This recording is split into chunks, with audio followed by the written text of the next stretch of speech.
ধামরাইতেও একটা ইউনিট উনি করেছেন এবং এখানে আমাদের অনেক ভালো ভালো ছেলে মেয়েদেরকে নিয়ে মোটামুটি আমি সবাইকে চিনি। মানবাধিকার যেখানে লঙ্ঘিত হবে সেখানে ক্যাপিটাল আন্তর্জাতিক মানবাধিকার সংস্থা সোচ্চার হয়ে উঠবে। আমাদের এমপি সাহেব যে বলেছেন পরিবেশ আদার্স এগুলো কিন্তু মানুষের জন্যই কাজ। কোনো কিভাবে মানুষের জন্য যে কাজগুলা হিতকর আমরা সেই কাজগুলাই করবো ইনশাআল্লাহ। ক্যাপিটাল আন্তর্জাতিক মানবাধিকার সংস্থা কর্তৃক আয়োজিত আজকে ধামরাইতে আমাদের ধামরাই উপজেলা একটা শাখা নতুনভাবে উদ্বোধন হলো, যার অভিষেক অনুষ্ঠান হলো। এই অনুষ্ঠানে আমাদের যিনি প্রধান আলোচক, যিনি প্রধান উদ্যোক্তা, উনি ক্যাপিটাল মানবাধিকার সংস্থার কর্ণধার। বহু জায়গাতে ওনার সংস্থা আছে, সুনামের সাথে কাজ করে যাচ্ছে মানুষের কল্যাণের জন্য। তারই ধারাবাহিকতায় ধামরাইতেও একটা ইউনিট উনি করেছেন এবং এখানে আমাদের অনেক ভালো ভালো ছেলে মেয়েদেরকে নিয়ে মোটামুটি আমি সবাইকে চিনি।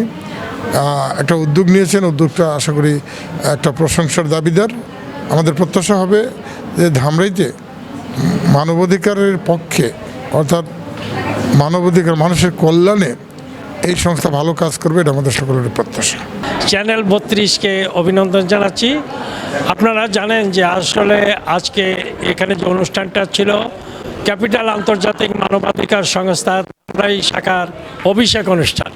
সেই অভিষেক অনুষ্ঠানে আপনাদের এই ধামরাইয়ের যে সমস্ত ছেলেমেয়েরা আমাদের সংস্থায় যোগ দিয়েছে এবং আমরা চাই যে মানবাধিকার যেখানে লঙ্ঘিত হবে সেখানে ক্যাপিটাল আন্তর্জাতিক মানবাধিকার সংস্থা সোচ্চার হয়ে উঠবে এবং আমরা কাজ করে যাচ্ছি নির্যাতিত নিপীড়িত মানুষের জন্য, যারা বিশেষ করে নির্যাতনের শিকার, অন্যায়ের শিকার, অবিচারের শিকার, তাদের বিরুদ্ধে আমরা কাজ করব।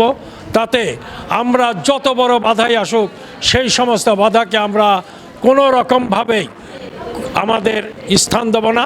আমরা সেই বাধাকে অতিক্রম করে এই ধামরাইয়ে মানবাধিকার প্রতিষ্ঠা করব, এটি আমাদের প্রত্যাশা। 4 যুগেরও উপরে মানবতা মানুষের জন্য কাজ করে যাচ্ছে, তিনি আমাদের আইডল হিসেবে কাজ করছেন। হ্যাঁ, আমার ইচ্ছা আছে, কিন্তু সেটা হতে হবে মানুষের জন্যই কাজ। সেখানে ব্যক্তি স্বার্থ থাকবে না, কোনো অর্থের বিনিময় থাকবে না। মানুষের জন্য যদি কাজ করতে চাও তাহলে আমি তোমাদের সাথে আছি। সেই কথা সেভাবেই কাজ হচ্ছে। আমি আশা করব সবার সাথে, আমার সবার কাছে, আমাদের যারা এই সংগঠনের সাথে সম্পৃক্ত আছো বা আছেন এবং আগামীতে যারা সংগঠনের সাথে সম্পৃক্ত হবেন, সবাইকে একটা মত আদর্শে আসতে হবে, মানুষের জন্য কাজ করতে হবে। মানুষের জন্য কাজ মানে বিবাহ বিচ্ছেদ, বাল্য বিবাহ এগুলো তো থাকবেই, পাশাপাশি আমাদের এমপি সাহেব যে বলেছেন পরিবেশ আদার্স এগুলোও কিন্তু মানুষের জন্যই কাজ। তো কোনো কিভাবে মানুষের জন্য যে কাজগুলা হিতকর আমরা সেই কাজগুলাই করবো ইনশাআল্লাহ। আমার তরফ থেকে আমি পুরোপুরি অঙ্গীকার করছি যে আমি মানুষের জন্য কাজ করতে চাই। আপনাদের নিয়ে আপনারা ইনশাআল্লাহ আগামীতে আমাদের একসাথে থেকে আমরা মানুষের জন্য কাজ করব, এই আশাবাদ ব্যক্ত করে সবাইকে ধন্যবাদ জানিয়ে আমি আমার সমাপ্ত করব। আসসালামু আলাইকুম।